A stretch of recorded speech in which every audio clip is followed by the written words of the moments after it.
அண்மை செய்தி. பேசும்போது கவனமாக இருக்க வேண்டும் என்று அமைச்சர் உதயநிதிக்கு உச்சநீதிமன்றம் அறிவுரை விடுத்திருக்கிறது. அண்மை செய்தியாக பார்த்து வருகிறோம். சனாதனம் குறித்த பேச்சு தொடர்பான வழக்கில் உச்சநீதிமன்றம் அறிவுரை விடுத்திருக்கிறது. பேசும்போது கவனமாக இருக்க வேண்டும் என அமைச்சர் உதயநிதிக்கு உச்சநீதிமன்றம் அறிவுரை கொடுத்திருக்கிறது. சனாதனம் குறித்த பேச்சு தொடர்பான வழக்கில் உச்சநீதிமன்றம் அறிவுரை கொடுத்திருக்கிறது. அண்மை செய்தியாக பார்த்து வருகிறோம்.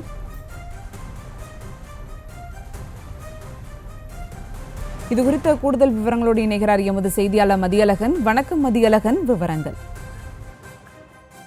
அமைச்சர் உதயநிதியினுடைய சனாதனம் குறித்த பேச்சுக்கு எதிராக நாடு முழுவதும் தொடரப்பட்ட வழக்குகளை ஒரே வழக்காக மாற்ற கோரி உதயநிதி ஸ்டாலின் சார்பில் உச்சநீதிமன்றத்தில் மனுவானது தாக்கல் செய்யப்பட்டிருக்கிறது.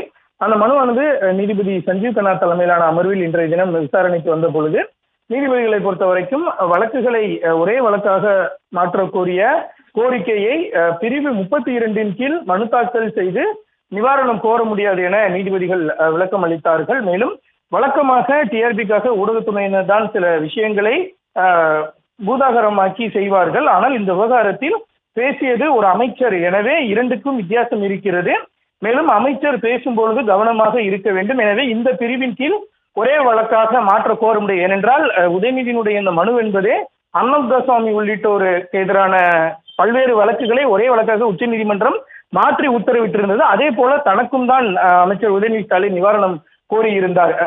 இதற்கு பதிலளித்த உதயநிதி தரப்பை பொறுத்த வரைக்கும் இந்த விவகாரத்தில் அனைத்து வழக்கையும் ஒரே வழக்குகளாக மாற்றி விசாரிக்க வேண்டும் என்றுதான் தாங்கள் கோருவதாகவும் இந்த வழக்குகளினுடைய விசாரணைக்கே தடை கோரவில்லை என்றும் தெரிவிக்கப்பட்டது.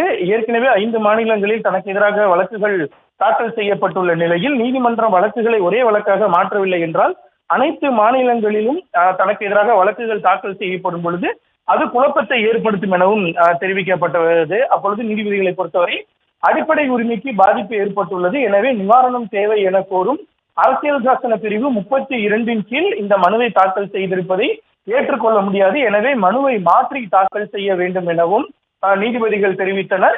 இந்த தேவையான மாற்றங்களை 3 வார காலத்தில் மேற்கொள்ள உத்தரவிட்ட நீதிபதிகள் வழக்கினுடைய விசாரணையை மே மாதம் 6ஆம் தேதிக்கு ஒத்திவைத்திருக்கின்றனர்.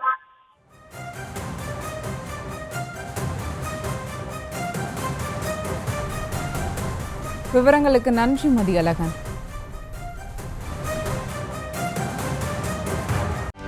செய்திகளை உடனுக்குடனும் துல்லியமாகவும் தெரிந்து கொள்ள சப்ஸ்கிரைப் பண்ணுங்க.